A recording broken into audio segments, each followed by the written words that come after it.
నమస్తే, welcome to reflection Bharat. నేను మీ అమోఘ్ దేశపతి. ఈ వీడియో మీకు నచ్చినట్టయితే లైక్ చేయండి, షేర్ చేయండి, కామెంట్ రూపంలో మీ అభిప్రాయాన్ని తప్పకుండా తెలియజేయండి. అండ్ ఇంకా మన ఛానల్ని సబ్స్క్రైబ్ చేసుకోకపోతే వెంటనే సబ్స్క్రైబ్ కూడా చేయండి. బిడ్డ చనిపోతే ఒక సామాన్యురాలు లాయర్ అయిపోయింది. అంత ఆవేదన.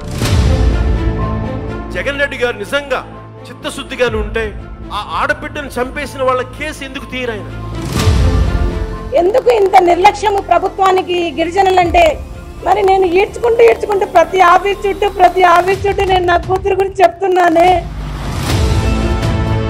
ప్రతిపక్షంలో ఉన్నప్పుడు సుగాలి ప్రీతి కేసు గుర్తున్నప్పుడు అధికారంలోకి వచ్చిన తర్వాత ఎందుకు మీకు గుర్తుకు రాదని నేను అడుగుతున్నాను. 2017 ఆగస్టు 18న ఆంధ్రప్రదేశ్లోని కర్నూలులో ఒక స్కూల్ హాస్టల్లో 10వ తరగతి విద్యార్థిని సుగాలి ప్రీతి సీలింగ్ ఫ్యాన్ కు వేలాడుతూ కనిపించింది. అప్పటి టీడీపీ ప్రభుత్వం ఈ కేసు దర్యాప్తు ప్రారంభిస్తే తర్వాత వచ్చిన వైసీపీ ప్రభుత్వం 2019లో ఈ కేసును సిబిఐకి అప్పగించింది. ఆ తర్వాత సిబిఐ విచారణ వేగవంతం కాలేదు. తాజాగా సుగాలి ప్రీతి తల్లి AP deputy CM Pawan Kalyan లక్ష్యంగా విమర్శలు ఎక్కుపెట్టుడుతోటి సుగాలి ప్రీతి కేసును తాము దర్యాప్తు చేయలేమని సిబిఐ ఏడాది ఫిబ్రవరిలో చేతులు ఎత్తేయడంతో కూడా ఈ కేసు మరోసారి ముందుకొచ్చింది. దేశంలో అత్యున్నత దర్యాప్తు సంస్థ, స్వతంత్ర ప్రతిపత్తి ఉన్న సిబిఐ ఓ ఆదివాసీ బాలిక అనుమానాస్పద మరణం తాలూకు సత్యాన్ని బయటకు తీసుకులేకపోవడం చాలా సిగ్గుచేటని ఖచ్చితంగా మనం చెప్పాలి. స్వతంత్ర భారతంలో ఓ 10వ తరగతి బాలిక అనుమానాస్పద మరణ రహస్యాలను తెలుసుకోలేని దర్యాప్తు సంస్థలు మనకెందుకనే ఆగ్రహం రావడం సహజం. సుగాలి ప్రీతి కేసుకు సంబంధించిన పూర్తి పూర్వాపరాలు చెప్తే తప్ప విషయం బోధపడదు కాబట్టి చెప్పే ప్రయత్నము నేను కొంతమేర చేస్తాను. 2019లో ఈ కేసును సిబిఐకి అప్పగిస్తూ అప్పటి వైసీపీ ప్రభుత్వం జీవో జారీ చేసింది. ఆ తర్వాత 8 నెలలు గడిచినా సిబిఐ దర్యాప్తు ప్రారంభించకపోవడంతో సుగాలి ప్రీతి తల్లిదండ్రులు 2020లో హైకోర్టును ఆశ్రయించారు. ఇప్పుడు ఈ కేసుపై సమాధానం చెప్పాలని కోర్టు సిబిఐని ఆదేశించింది. సుగాలి ప్రీతి కేసును దర్యాప్తు చేయడానికి తమ దగ్గర తగినన్ని వనరులు లేవు అంటూ ఈ ఏడాది ఫిబ్రవరి 12న కోర్టుకు తెలిపింది సిబిఐ. సుప్రీంకోర్టు దిశానిర్దేశం చేసిన సున్నితమైన కేసులో తాము ఇప్పటికే తలమునకలై ఉన్నామని, సుగాలి ప్రీతి కేసును దర్యాప్తు చేయడానికి తగినన్ని వనరులు తమ దగ్గర లేకుండా పోయినాయని, ఈ కేసు దర్యాప్తు చేయడం తమకు సాధ్యం కాదని కోర్టుకు సిబిఐ చెప్పింది.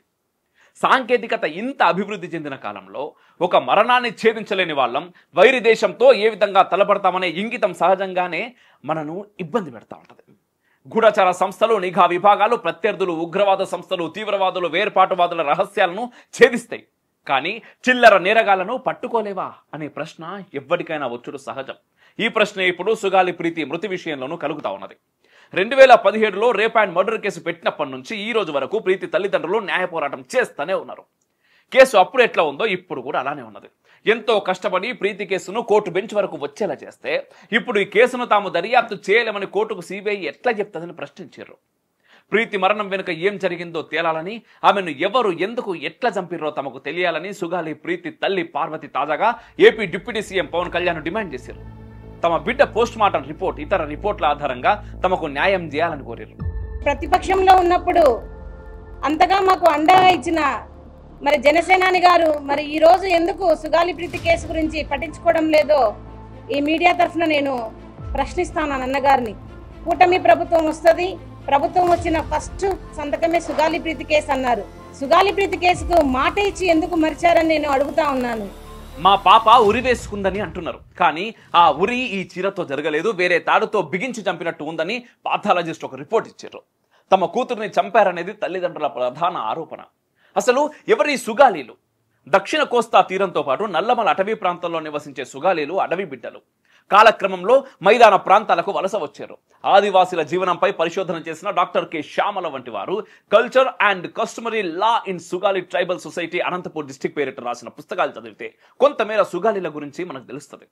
సుగాలి ప్రీతి తల్లి ప్రస్తుతం నవ్యాంధ్ర ఉప ముఖ్యమంత్రి పవన్ కళ్యాణ్ పైన ఎందుకు ఆరోపణలు చేస్తా ఉంది? ఇందులో రాజకీయాలున్నాయా? వైసీపీ ఏమైనా వెనకాలన్నదా? ప్రతి అంశాన్ని ప్రతిపక్షం రాజకీయం చేయడం సహజమే. అధికార పక్షం ఆరోపణలు భరించడం కూడా శరామామూలే. కానీ అత్యున్నత విచారణ సంస్థలు ఏం చేస్తున్నాయి? అధికారంలో ఉన్నవారు కేంద్ర ప్రభుత్వంతో, ప్రధాని నరేంద్ర మోదీతో ఎంతో సాన్నిహిత్యం ఉన్నవారు ఏం చేశారనేది అసలు సమస్య. ఇదంతా అర్థం కావాలంటే మరికొంత లోతుగా తెలుసుకుంటే నా వాదనలో హేతుబద్ధత మీకు అర్థమవుతుంది. కర్నూలు పట్టణ శివార్లోని ఓ రెసిడెన్షియల్ స్కూల్లో 10వ తరగతి చదువుతూ అక్కడ హాస్టల్లో ఉంటున్న సుగాలి ప్రీతి 2017లో హాస్టల్ రూమ్లో అనుమానాస్పద స్థితిలో మృతి చెందింది. స్కూల్ యాజమాన్యం మాత్రం బాలికది ఆత్మహత్య అన్నది. ప్రీతి తల్లిదండ్రులు, స్కూల్ యాజమాన్యానికి చెందిన కుటుంబ సభ్యులు, వారి కుమారులు తమ బిడ్డ మీద అత్యాచారం చేసి చంపిరని పోలీసులకు ఫిర్యాదు చేశారు. పాఠశాల యాజమాన్యంలోని ముగ్గురుపై హత్యా నేరం section 302, POCSO act 2012, SC ST atrocity సెక్షన్ల కింద అప్పట్లో పోలీసులు కేసులు నమోదు చేశారు. సంఘటన జరిగిన 30 రోజుల తర్వాత నిందితుల్లో ఇద్దరిని అరెస్ట్ చేశారు. నిందితుల్లో ఒక వ్యక్తి పోలీస్ స్టేషన్లో లొంగిపోయాడు. అయితే వారంతా ఆ తర్వాత బెయిల్ పైన విడుదలయ్యారు. ప్రీతి గర్భాశయం జిగురు పదార్థంతో నిండి ఉందని డాక్టర్ శంకర్ శివ పరీక్షలో తేలింది. ఈ విషయాల్లో మరింత స్పష్టత కోసం డాక్టర్ శంకర్ రిపోర్ట్తో పాటు ప్రీతి శరీరం నుంచి సేకరించిన కొన్ని నమూనాలను కర్నూలు పాథాలజీ విభాగం అధిపతి ప్రొఫెసర్ బాలేశ్వర్కి పంపారు. ఆమె కూడా ఈ నమూనాలను పరిశీలించి డాక్టర్ శంకర్ నివేదికను పరిశీలనను ధృవీకరించింది. మానవ వీర్య కణాలను గర్భాశయంలో గుర్తించామని ప్రొఫెసర్ బాలేశ్వరి మరో నివేదికను సమర్పించింది. ఆ తర్వాత మరో జగన్నాటకం జరిగింది. ఫోరెన్సిక్ లెక్క మరోలా తేలింది. తమకు అందిన నమూనాల్లో ప్రీతిపై అత్యాచారం జరిగినట్టు చెప్పలేమని FSL నుంచి రిపోర్ట్ వచ్చింది. ప్రీతిపై అత్యాచారం జరగలేదని, ఆమెది హత్య కాదు ఆత్మహత్య అని డాక్టర్ లక్ష్మీనారాయణ సభ్యుడిగా ఉన్న నిపుణుల కమిటీ ఇచ్చిన నివేదిక తర్వాత పోలీసులు ఛార్జ్ షీట్ ఫైల్ చేశారు. ఫోరెన్సిక్ నివేదిక, నిపుణుల కమిటీ నివేదిక తర్వాత ఈ కేసులోని నిందితులపై హత్యా నేరం, పోక్సో సెక్షన్లను తొలగించి ఛార్జ్ షీట్ దాఖలు చేశారు. ఈ పరిణామాలతో ఆందోళన చెందిన ప్రీతి తల్లిదండ్రులు కేసును CBIకి అప్పగించాలని మానవ హక్కుల కమిషన్ను కోరారు. స్పందించిన కమిషన్ కేసును CBCIDకి అప్పగించాలని ఆదేశించింది. అలాగే CBI దర్యాప్తునకు అనుమతించాలంటూ హైకోర్టులో కూడా పిటిషన్ వేశారు. సుగాలి ప్రీతిది హత్యనని తల్లిదండ్రులు ఆరోపించడంతో అప్పటి TDP ప్రభుత్వం ఈ కేసు మీద దర్యాప్తు ప్రారంభించింది. ఈ కేసు దర్యాప్తు త్వరితగతిన జరగాలని జనసేన అధినేత పవన్ కళ్యాణ్ అప్పట్లో TDP ప్రభుత్వాన్ని డిమాండ్ చేశారు. కానీ ఈ లోపు ప్రభుత్వం మారింది. వైసీపీ అధికారంలోకి వచ్చింది. జగన్ ప్రభుత్వం ఈ కేసును CBIకి అప్పగించింది. సుగాలి కేసులో న్యాయం జరగాలంటూ నిరసనలు చెప్పిన పవన్ కళ్యాణ్ అధికారంలోకి వస్తే సుగాలి ప్రీతి కేసుపై పూర్తిగా దృష్టి పెడతారని, 100 రోజుల్లో ఈ కేసును పరిష్కరిస్తామని ఎన్నికల సమయంలో హామీ కూడా ఇచ్చారు. ఈ హామీయే ఇప్పుడు ఏపీ డిప్యూటీ సీఎంపై ఆరోపణలకు కారణమైంది. బిడ్డ చనిపోతే ఒక సామాన్యురాలు లాయర్ అయిపోయింది. అంత ఆవేదన. జగన్ రెడ్డి గారు నిజంగా చిత్తశుద్ధిగానే ఉంటే ఆ ఆడబిడ్డను చంపేసిన వాళ్ళ కేసు ఎందుకు తీయరాయన? ఓ కాలేజీ యాజమాన్యాన్ని రక్షించేందుకు CBI విచారణలో అలసత్వం ప్రదర్శించిందని మనం అనలేం. కానీ ఎక్కడో ఏదో జరిగిందనే అనుమానం మాత్రం తప్పకుండా రావడం సహజం. అసలు ఈరోజు సుగాలి ప్రీతి అనే కేసు ఎలా ఎక్కడి నుంచి బయటకు వచ్చింది మీరు చెప్పండి. ఇలాంటి అన్యాయం జరిగిందని ఎవరికి తెలుసు? ఈ రోజున గత ప్రభుత్వం 2019, 2024లో ఒక ప్రభుత్వం మీద, అప్పుడు ముఖ్యమంత్రి మీద మాట్లాడటానికి అసలు ఎవరికైనా ధైర్యం ఉందా? ఒక ముఖ్యమంత్రిని అరెస్ట్ ఒక మాజీ ముఖ్యమంత్రిని ఆ టైంలో అరెస్ట్ చేస్తే రావడానికి ఎవరు లేరు రోడ్ల మీద. మరి అలాంటి సమయంలో నేను ఒక తల్లి పడ్డ వేదన తీసుకున్నాను. ఆ సమస్యను హైలైట్ చేసి వాళ్ళు CBIకి ఇచ్చారు. CBIకి ఇస్తే మన ఇంటర్నల్ పేపర్ వరకు మనకి ఎలా తెలుస్తుంది? వాళ్ళకి ఈ కేసు కొంచెం సెన్సిటివ్ కేసు కాబట్టి మీకు చెప్తాను. సుగాలి ప్రీతి, నేను ఎందుకు కొంచెం సున్నితంగా మాట్లాడాలి ఈ విషయం ఏదంటే, మీకు ఒక అన్యాయం జరిగినప్పుడు, ఎవరికైనా ఒక అన్యాయం జరిగినప్పుడు మనం ఏం చేస్తామంటే, నాకు ఆ వ్యక్తికి శిక్ష పడాలి, ఇంకింతే ఉండాలి. వాళ్ళు ఏం చెప్తున్నారంటే, ఎవరైతే ఈ వెనకున్నారో, మరి గవర్నమెంట్ ద్వారా వచ్చారు, గత ప్రభుత్వం ఎలా వచ్చారో, వాళ్ళు ఏం చేశారంటే, మనం పెట్టిన ఒత్తిడి, ఆ రోజు 2 లక్షల మంది మనం జనంతో తీసుకెళ్ళి అది నేషన్ వైడ్ ఇష్యూ అయ్యేటప్పటికి వాళ్ళు చేసింది ఏంటంటే, మనం చేసిన పోరాటం వల్లే SC ST అట్రాసిటీ కేసు బాధితులకు చట్ట ప్రకారం ఇచ్చే ప్రయోజనాలు, పరిహారాలు వారి కుటుంబానికి దక్కాయి. కర్నూలు రూరల్ మండలం దిన్నెదేవరపాడులో 5 ఎకరాల వ్యవసాయ భూమిని కేటాయింపబడింది. ఈ రోజున మార్కెట్ వాల్యూ కనీసం ఎకరాకది వాళ్ళు చెప్పడం మీరు క్రాస్ చెక్ చేసుకుని 2 కోట్ల వరకు ఉంటుందని చెప్తా ఉన్నారు. వీరి కుటుంబానికి కర్నూలు కార్పొరేషన్లో కల్లూరు వద్ద 5 సెంట్ల ఇంటి స్థలాన్ని కేటాయింపు చేసిన ప్రభుత్వం. సెంటు 10 లక్షల నుంచి 15 లక్షల వరకు ఉంటుంది. పాప ఇద్దరి తల్లిదండ్రులకి రెవెన్యూ శాఖలో జూనియర్ అసిస్టెంట్గా ఉద్యోగం ఇవ్వడం అయింది.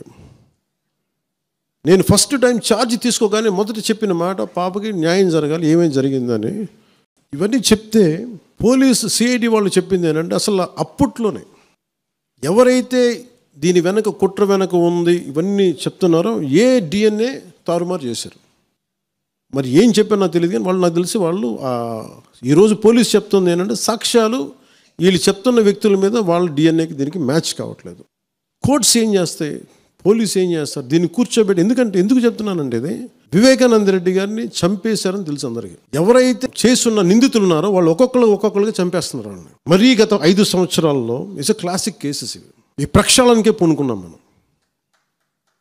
ఇది ముఖ్యంగా మన ఎమ్మెల్యేలకు కానీ మీరు ఎంపీస్, యాజ్ అన్ ఎంపీస్ మీకు కూడా మీరు ఈ కేసెస్ మీద మీరు రేపొద్దున అసెంబ్లీలో గళమెత్తాలి, మీరు తప్పదు. విజయవాడలో జరిగిన అయేషా మీరా హత్య కేసులోనూ ఇదే జరిగింది. ప్రభుత్వాలు ఇలాంటి కేసులను కొంత పట్టించుకొని విచారణపై దర్యాప్తు సంస్థలపై ఒత్తిడి తెస్తే AP deputy CM Pawan Kalyan గారు వచ్చే ఎన్నికల్లో సీమ జనాభిమానం కొంతమేర చూరగొనవచ్చు.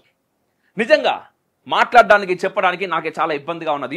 ఇక్కడే కాదు, నేను గత ఛానల్లో పనిచేస్తున్నప్పుడు కూడా ఇదే సుగాలి ప్రీతి ఇష్యూ గురించి చాలా సందర్భాల్లో మాట్లాడినాం. మనం బయటకు వెళ్ళినప్పుడు కూడా చాలా సందర్భాల్లో బహిరంగ సభల్లో మనం మాట్లాడుతూ ఉన్నాం.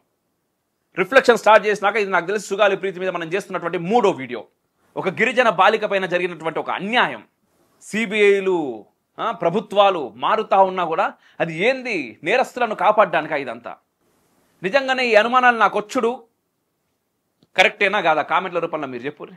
ఎవరిని కాపాడడానికి చేస్తున్నారు? ఎందుకోసం చేస్తున్నారు? రక్షణ ఎవరికి కావాలి? ఎవరి నుంచి కావాలి? జై హింద్, మేరా భారత్ మహాన్.